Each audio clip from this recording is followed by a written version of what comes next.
যে মাজনটা দিয়ে আপনি ব্রাশ করছেন সেটা এমন যদি হয় যে দাঁতের কাছে আসার আগে শ্বাস প্রশ্বাসের সাথে ভিতরে চলে যায়, যদি এই ক্যাটাগরির কোনো পেপসোডেন্ট কোনো পেস্ট থাকে তাহলে সেটা দিয়ে ব্রাশ করা যাবে না। এবং রমাদানে বিশেষ করে মেসওয়াক করার ব্যাপারে হাদিসে বেশি জোর তাগিদ দেওয়া হয়েছে। যদি পারেন তাহলে মেসওয়াক করাটাই উত্তম হবে ইনশাআল্লাহ। তবে কেউ যদি সার্বিক কারণে, অন্যান্য তাগিদের কারণে, জোর তাগিদের কারণে, তরস্তর কারণে কোথাও চলে যাচ্ছেন খুব তাড়াতাড়ি, হালকা একটু পেস্ট নিলেন যেটা ভিতরে যাওয়ার চান্স নেই, শুধু দাঁতটা ব্রাশ করলেন, সেই ক্ষেত্রে তার রমাদানের কোনো ক্ষতি হবে না। দ্বিতীয় নাম্বার প্রশ্ন থাকে যে আমরা রোজা রেখেছি কিন্তু আমার সাহারির পরে যে আমি রোজার যে নিয়ত করতে হয় নাওয়াইতু আন আশুম্মা গাদাম মিন শাহরি ইত্যাদি, এই নিয়তটা করতে অনেকে কিন্তু ভুলে যায়, আবার অনেকেই পারে না। তাহলে সেই ক্ষেত্রে সে সিদ্ধান্ত নিতে পারে এবং সে টেনশন করে যে আমি তো রোজা রেখেছি, সাহারি খেয়েছি কিন্তু নিয়ত করিনি, এখন কি আমার রোজা হবে? আপনাদের কি ধারণা যে উনি সাহারি খেয়েছেন কিন্তু নিয়ত করেনি, রোজা হবে কিনা বলেন? হবে ইনশাআল্লাহ। সাহারি খেয়েছেন, নিয়ত করেন নাই, কিন্তু সাহারি খেয়েছেন কিসের জন্য? ভাঙার জন্য, রোজা রাখার জন্যই তো খেয়েছেন। এখন সে আরবি যে নিয়তটা আছে এটা করা ভালো, আরবি যে নিয়তটা করা আছে এটা করা ভালো, এটা মনের কাছে একটা ফিল, এটা জোর তাগিদ বাঁধে যে আমি যে এখন একটা নামাজে যাচ্ছি, আমি এখন হজে যাচ্ছি, আমি এখন এই নামাজটা পড়তেছি, এটা মুখ দিয়ে উচ্চারণ করলে নিজের কাছে ফিলটা অত্যন্ত মজবুত মনে হয়। যদি কেউ ভুলে যায় সেই ক্ষেত্রে তার কোনো সমস্যা নেই। তবে আমি একটু আমার ব্যক্তিগতভাবে তাগিদ দিব যে যখনই সাহারি শেষ করবেন, সাহারি শেষ করার পরে আরবিতে অনেকেই জানে না, প্রায় 90% লোক আমার বিশ্বাস আরবিতে এই নিয়তটা জানে না। আপনি বাংলায় নিয়ত করলেন, এমনি বললেন যে আল্লাহ তোমার সন্তুষ্টির জন্য সাহারি খাইলাম এবং ইফতার পর্যন্ত আমার রোজাটা কবুল করে নাও এবং ইফতার পর্যন্ত যেন আমি যেতে পারি সেই তাওফিক আমাকে দান করো। এটা আমরা বলতে পারি বাংলায়, কিন্তু এটা বললে আপনার জন্য বেশি ভালো হবে ইনশাআল্লাহ। এরপরে আছে যে রোজা রেখে, অনেকে আছে রোজা রাখে নামাজ পড়ে না, তার রোজার কি অবস্থা হবে?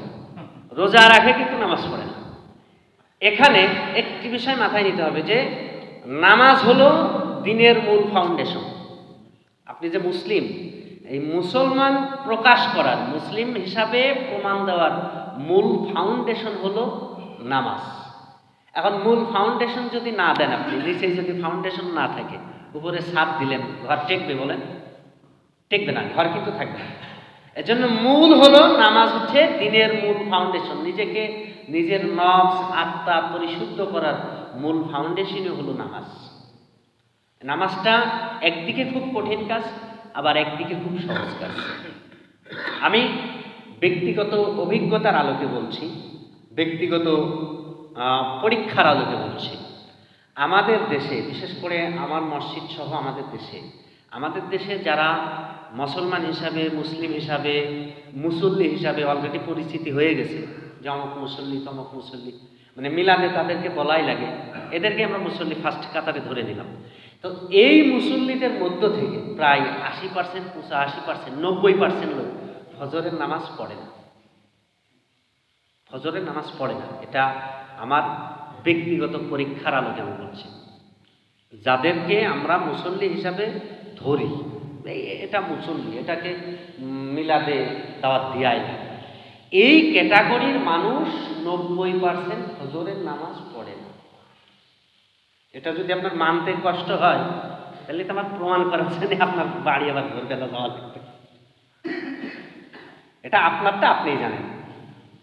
তবে আমার বিশ্বাস পড়ে না।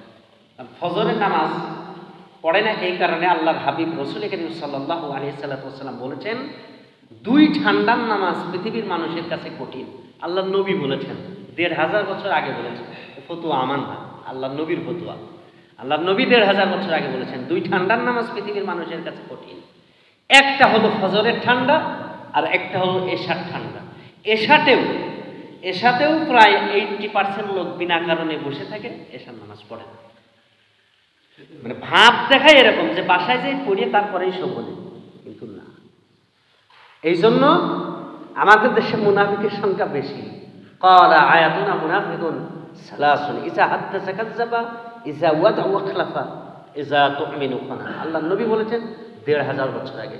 তো মুনাফিকের প্রথম যেই লক্ষণ সে হলো নামাজ এই ধরে এই ছাড়ে, এই পড়ে না, ১ ওয়াক্ত পড়ে, ৫ ওয়াক্ত পড়ে না, ইত্যাদি। তো রোজা রেখে যে ব্যক্তি নামাজ পড়ে না, নামাজের সাথে সম্পর্ক না থাকলে মুসলমান থাকবে কিনা এটা নিয়েও তো আল্লাহ নবী অনেক হাদিস বলেছেন। বাইনিল আবদি বাইনিল কুফরি ওয়া শিরকি তারকুস সালাত, যে ব্যক্তি নামাজ পড়ল না আর যে ব্যক্তি কাফের, এর মাঝখানে খালি একটাই পার্থক্য। সাহাবা কেরাম বললেন কি পার্থক্য? আল্লাহ নবী বললেন যে বাইনিল আবদি বাইনিল কুফরি ওয়া শিরকি তারকুস সালাত, পার্থক্য হলো নামাজ। যে নামাজ পড়ে সে মুমিন, যে পড়ে না সে কাফের। এটা আল্লাহ নবীর ভাষা। এর থেকেও আরো অনেক মারাত্মক ভাষা, কঠিন ভাষা আল্লাহ নবী হাদিসে ব্যবহার করেছেন। তাহলে এখন প্রশ্ন হলো যে নামাজ পড়ে না কিন্তু রোজা রাখছে, এর অবস্থাটা কি? অবস্থা হলো এরকম, রোজা যে হবে না এ কথা বলার অধিকার আমার নাই। রোজা হবে, রোজা যেহেতু সে রেখেছে, কন্টিনিউ রোজার নিয়ম অনুযায়ী ফলো করছে, রোজা তার হবে।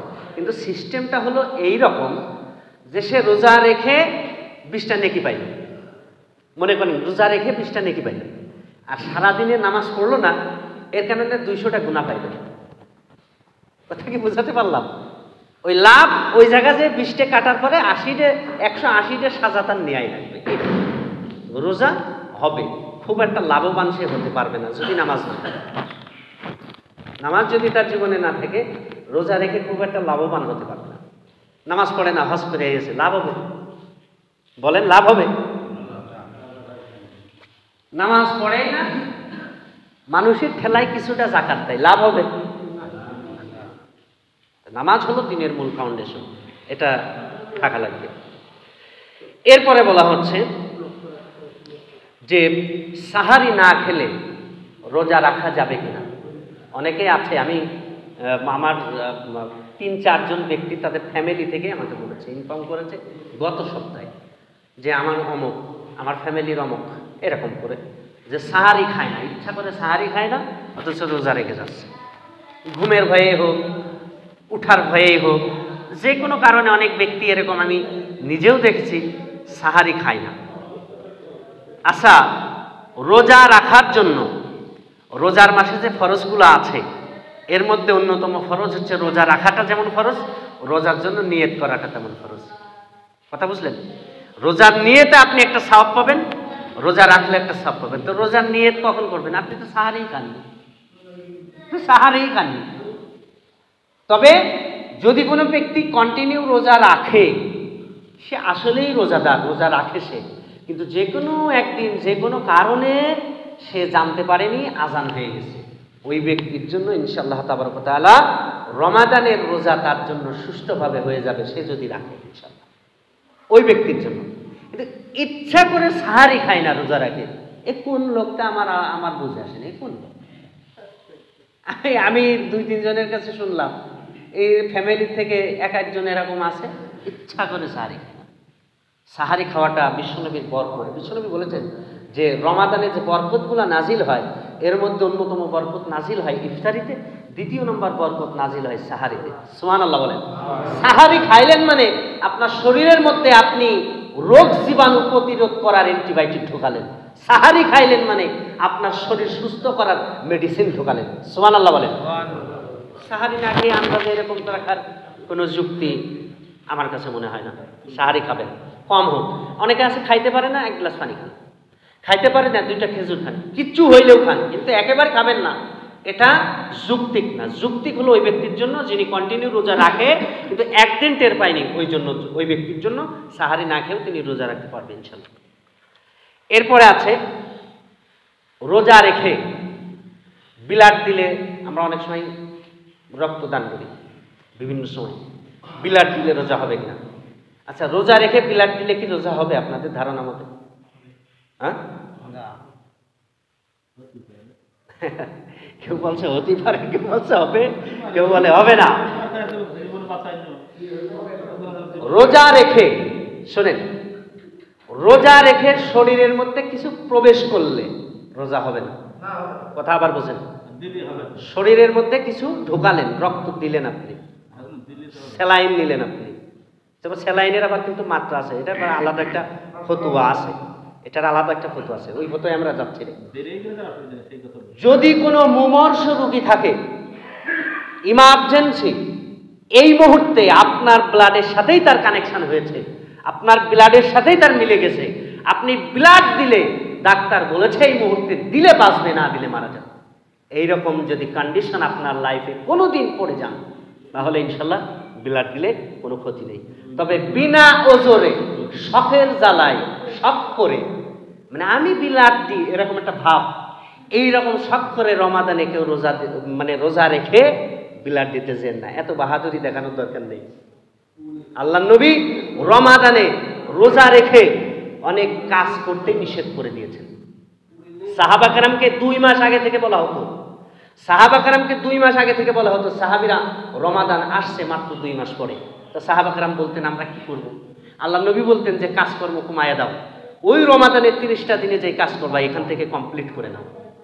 আর আমাদের কাজটা কি বলেন তো, রমাদান আসলেই যত বেশি কাজ, মানে রমাদানে কাজ নেই। আমি এই 12 বছরের জীবনে আপনাদের সাথে চলাচল করে কসম খোদার 12 বছরের ভিতরে কোনো ব্যক্তি আজ পর্যন্ত আমার কাছে বলিনি এই বছর রোজায় আমার কোনো কাজ নেই, কেউ বলিনি।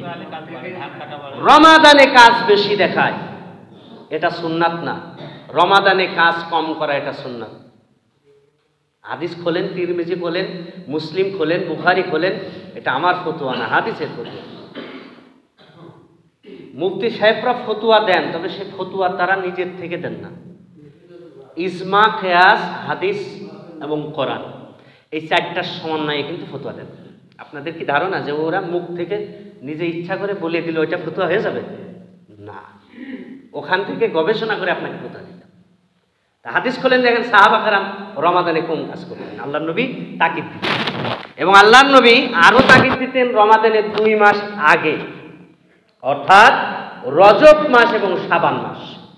এই রজব এবং শাবানে আল্লাহর নবী এবং আল্লাহর নবীর সাহাবা কেরাম রাদিয়াল্লাহু তাআলা আনহু তারা সবাই রোজা পালন করতেন, যাতে করে এই রমাদানের রোজা আসলে কষ্ট না হয়।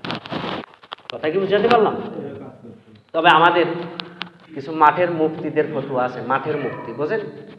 হ্যাঁ, মাঠের মুফতি, এদের একটা ফতোয়া আমার কাছে আছে। সেই ফতোয়াটা হলো রোজা যদি আদৌ না রাখেন কোনো গুনাহ নেই, কিন্তু রাইখে ভেঙে দিলে সমস্যা।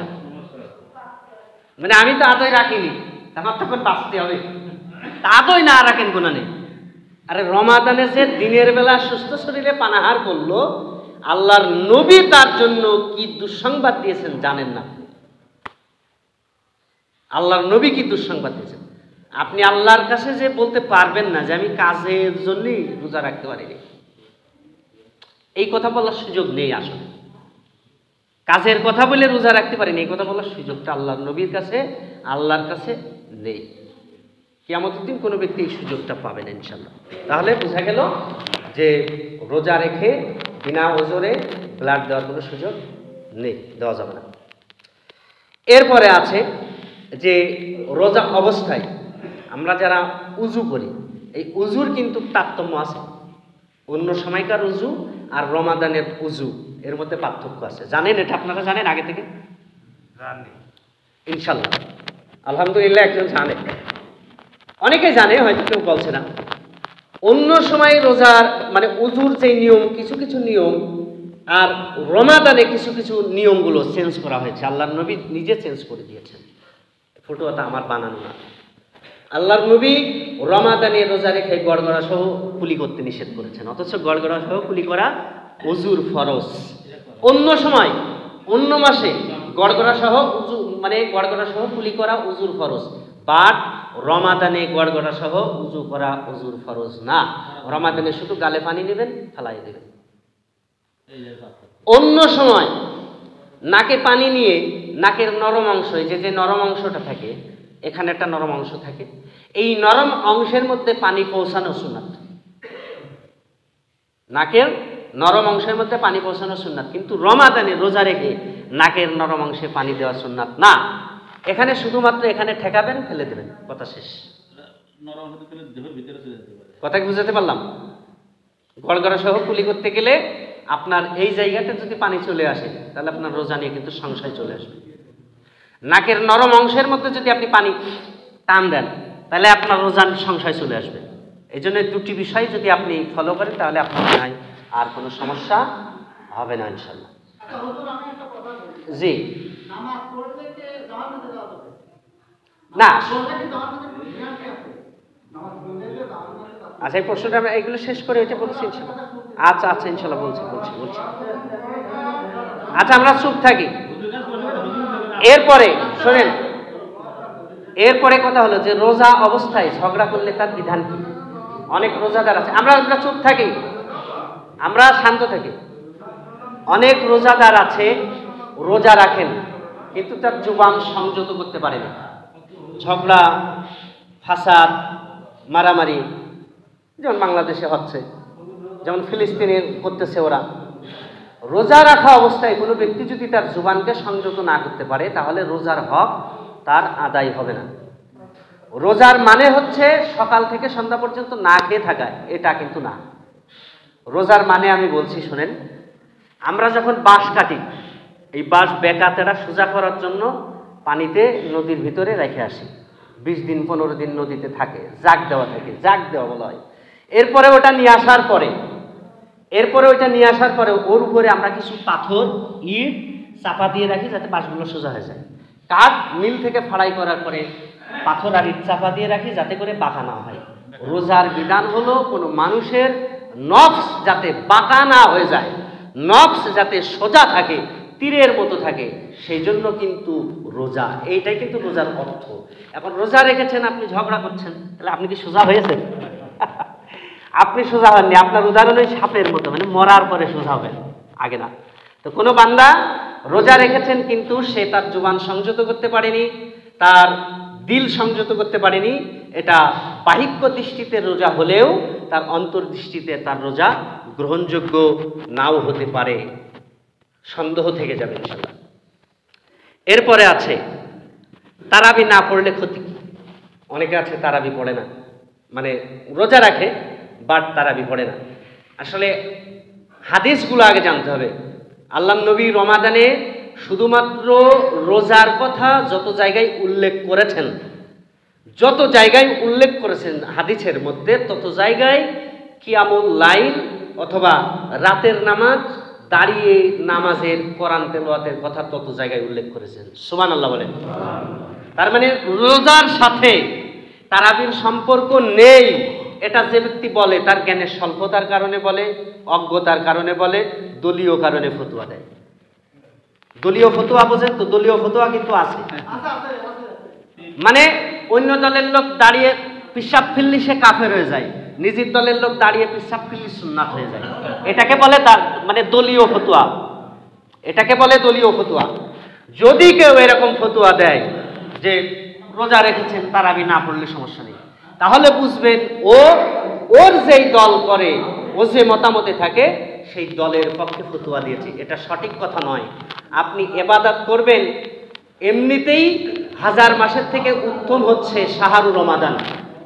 সুবহানাল্লাহ বলবেন না? তা 1000 মাসের থেকে উত্তম মানে এরকম আপনি উত্তম সওয়াবটা এমনি পেয়ে যাবেন। সারাদিন রোজা রাখতে তারাবি পড়বেন না, নামাজ 1 ওয়াক্ত পড়বেন, 2 ওয়াক্ত পড়বেন না, কোরআন তেলাওয়াত নেই, জিকির নেই, অন্য তাসবিহ তাহলিল নেই, কোনো কিছুই নেই, অন্য মাসেও যেমন এই মাসেও যেমন, আপনি 1000 মাসের সওয়াব পাবেন। আল্লাহ কি পাগল হয়ে গেছে যে আপনার 1000 মাসের সওয়াব দিতে চাচ্ছে? 1000 মাসের সওয়াব নিতে হলে আপনাকে 1000 মাসের মতো ইবাদতই করতে হবে। আমরা যে ইবাদত করি এতে 1000 মাসের সওয়াব পাওয়া যাবে না, ইনশাআল্লাহ পাওয়া যাবে না। এরপরে আরেকটি প্রশ্ন মামা করেছেন, সেটি দেওয়ার আগে আরেকটি কথা বলি। কদর রজনীতে ইবাদত না করলে ক্ষতি। এই যে কদর রজনী আসছে সামনে, এটা ভেজাল আমাদের দেশে আছে, এটাও হলো একটা দলীয় বক্তব্য। যদি কোনো ব্যক্তি কদর রজনীকে অ্যাভয়েড করে, যদি কোনো ব্যক্তি কদর রজনীকে অবহেলা করে, সূরা কদর পড়লেই তো বোঝা যায়, 30 পারা, ইন্না আনজালনাহু ফি লাইলাতুল কদর। আল্লাহ নিজে কদর শব্দটা উল্লেখ করে কোরআনে কয়েকবার বলেছেন। সুবহানাল্লাহ বলেন। এই কদর রজনীকে আপনার অ্যাভয়েড করার সুযোগ নেই। সুস্থ শরীরে আপনি পড়বেন না আর আপনি বলবেন যে আমি ঠিক আছি, এটা বলার কোনো সুযোগ নেই। এটা আপনাকে যথাযথ মর্যাদায় দিতে হবে। আপনি অফিস করবেন, আপনারা অফিস 8টায়, আসতে হবে 5টায়, আপনি গেলেন 1টার সময়, আসলেন 2টোর সময়, আপনার কি অফিসের চাকরি থাকবে বলেন? অনুরূপভাবে শাহরুল রমাদানে যেখানে যা দরকার সেখানে তাই যদি আপনি করতে পারেন তাহলে আপনি 1000 মাসের ইবাদতের সওয়াব পাবেন। আর যেখানে যা দরকার করেন নাই তাহলে আপনার আগেও যা এখনো তাই, মানে পাগলের প্যান পরালেই কি আর না পরালেই কি, এরকম অবস্থা।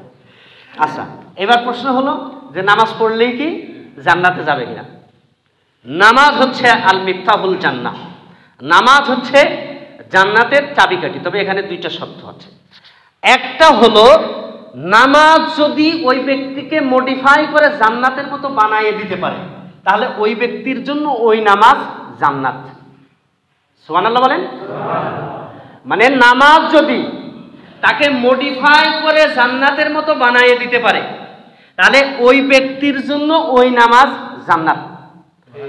আর নামাজ যদি আব্দুল্লাহ ইবনে উবার মতো রাসূল সাল্লাল্লাহু আলাইহি সাল্লামের পিছন থেকে কেটে যে আলাদা গ্রুপিং করা শেখায় তাহলে ওর জন্য ওই নামাজ জাহান্নাম।